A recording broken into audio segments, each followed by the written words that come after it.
Hi, and welcome to Serious Social. So it's Friday, the sun is out, and I want to talk about something we've all done. Put our foot in our mouths, made a faux pas, said the wrong thing.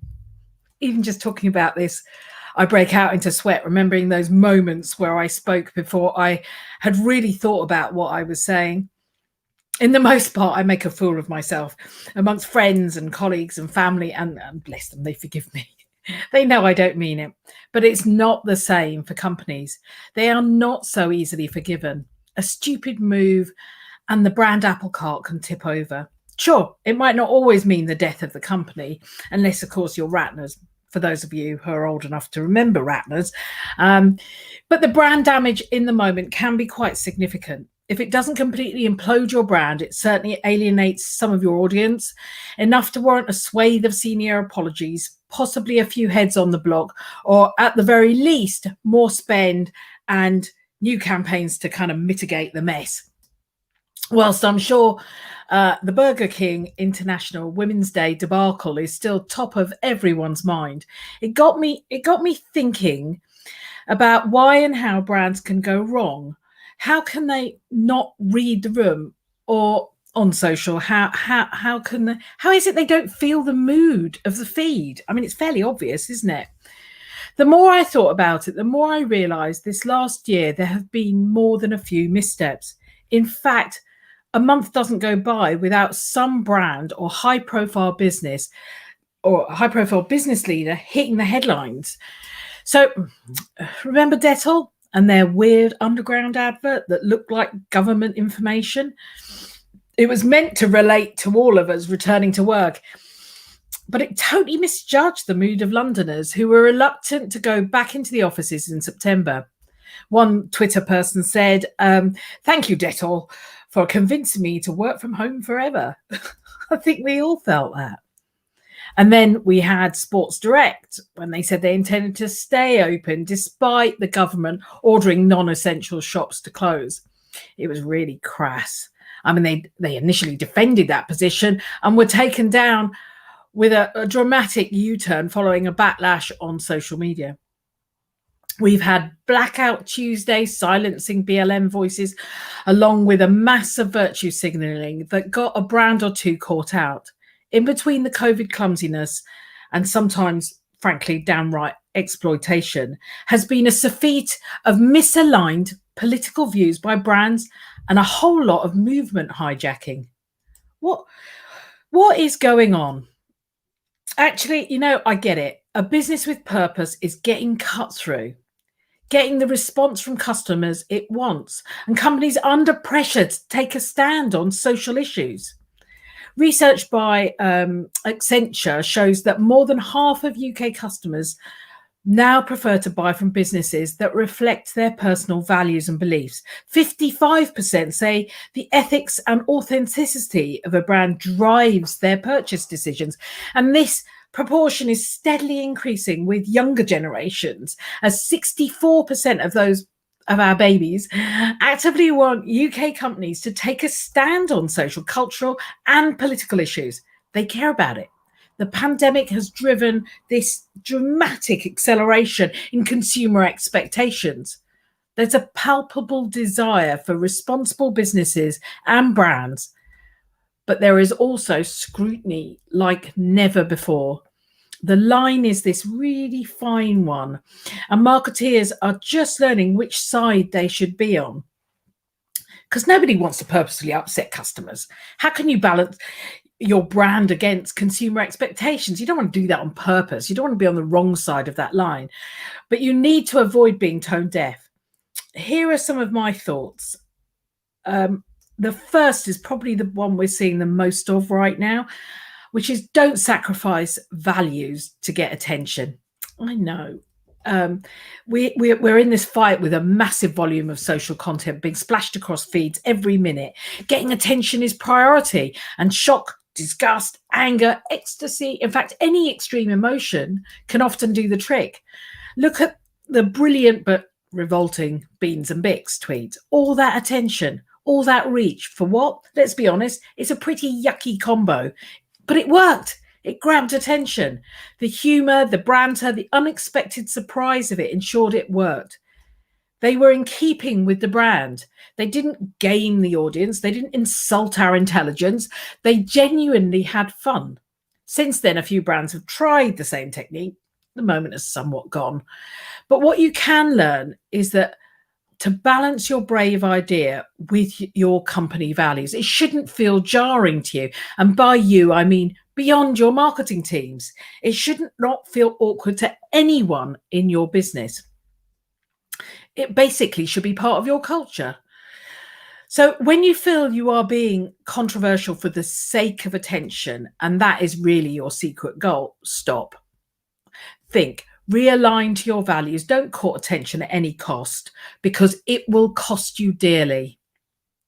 The next common mistake is thinking that hijacking issues of the day will make people like you.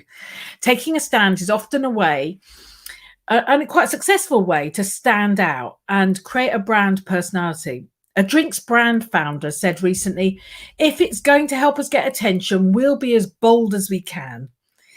But he also caveated it with, you need that relationship between the consumer and you as a brand to be true. Because if you're a brand with a history of blatant disregard for an issue, which suddenly gives way to support, people get suspicious. Even more so when the company's kind of newfound stance aligns with this weird shift sudden shift in public opinion. Yes, stepping into politics and being part of movements is important and can bring great rewards, especially in loyalty, but not if it doesn't represent an organisational change. We've had greenwashing and all sorts of virtue signalling. Audiences are cynical. Some of the biggest brands in the world have found themselves with egg on their face. Think Unilever and their skin lighteners coming to the fore around their BLM support. And the result, of course, is that on social, consumers will shout their views from the top of TikTok. Okay, so this all seems very straightforward so far. I mean, frankly, in my view, it's fairly commonsensical.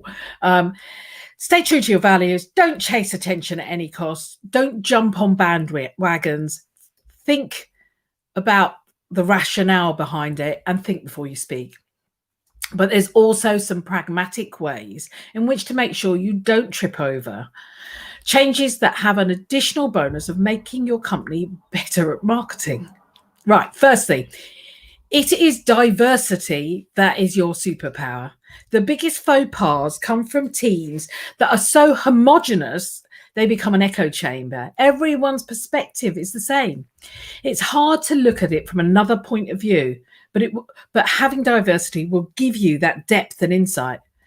With a need for diversity across gender, race, age, etc., there is also a need for an open culture. You need to foster an environment where every voice counts, but also one where the idea doesn't get washed and rinsed so that it's just so vanilla nobody recognises it.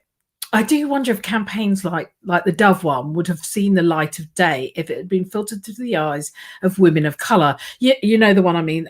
It's the Facebook campaign that showed a woman peeling off her T-shirt to reveal a white woman underneath. Or even that Peloton ad, you know, the one which really stereotyped women and was frankly sexist. So next is, there is a real need right now to train your leaders. I mean, research by Edelman says that 92% of employees now expect their CEO to speak up on issues ranging from diversity to climate change. So some leaders really need training. Wetherspoon's founder, Tim Martin's opinions on Brexit not only stood against some of his audience, but actually drove great concerns amongst shareholders. Not all this publicity is good publicity. More recently, Gordon Beatty from Beatty Communications stepped down as chairman after some, frankly, ghastly racist remarks that he published on social. Thirdly, don't treat all channels the same. What you create for out of home, what works in the press, doesn't always translate onto social. The message for a full-page press advert can get lost when it's pushed into a thread on Twitter. After all, that's what happened to Burger King. Mind you, it wasn't the cleverest ways to grab attention at the time. So plan your content and your voice for every channel, and treat all your social channels separately, please. Fourthly, listen up. It sounds obvious, doesn't it? But be socially and culturally aware. And frankly, on social, there really is no excuse. The data is at your fingertips. Listen to your customers. Identify sensitive moments. See how behaviors, values, and attitudes are shifting. In reality, that means being really hyper aware. It means living and breathing the social conversation. It also means not thinking about your audience in terms of generalizations like Gen X or boomers or millennials, or in weird labels, which are kind of amorphous blobs like mums or teens. Think of your customers, dare I say it, as people. Fifthly, don't shoot from the hip. Tempting in a Western? Not on social. It is very tempting. In fact, it's so easy to publish a post. You see something and jump straight in, and mostly it works. You're part of the moment. You can get in early and grab a bit of the conversation. There are so many examples where it goes wrong, though. I mean, the most famous one is really probably that American pizza company that interrupted a really serious conversation about domestic violence to sell pizza. It's why having tools like messaging architecture, clear purpose, and a thought through plan help. They're essential in keeping you on track.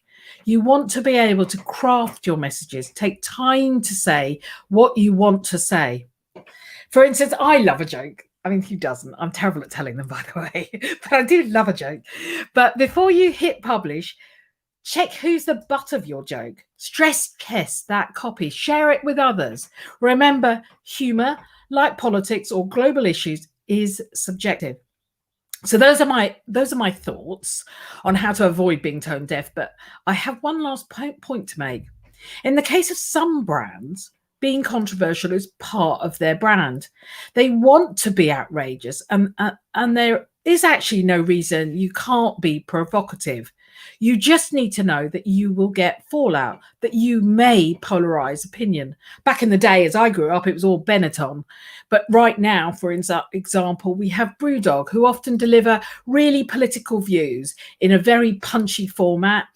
But it's got a highly engaged sharing community that likes to take a stand and supports this ethos. And it feels like they ignore those that disagree. And this is great positioning from their perspective. But if you're going to be that brand, then you have to firmly decide that's how you're going to go ahead, not sneak out of the corners with something outrageous every now and then. I hope you found that useful. I have to say, I really enjoyed thinking about this because I am seeing a greater acceleration in this kind of dash to grab attention, in this need to be part of some movement and purpose. And we do need to think about it a lot more as marketeers. We'll be back next week on Friday with another Serious Social. And I have to point out, we are hiring for an insights executive. So take a look at our LinkedIn profile and you'll find we have the job advert out there. If you know anyone, we'd love to hear from you. In the meantime, have a wonderful weekend. Let's hope the sun shines and you get out a bit. Take care. See you next week.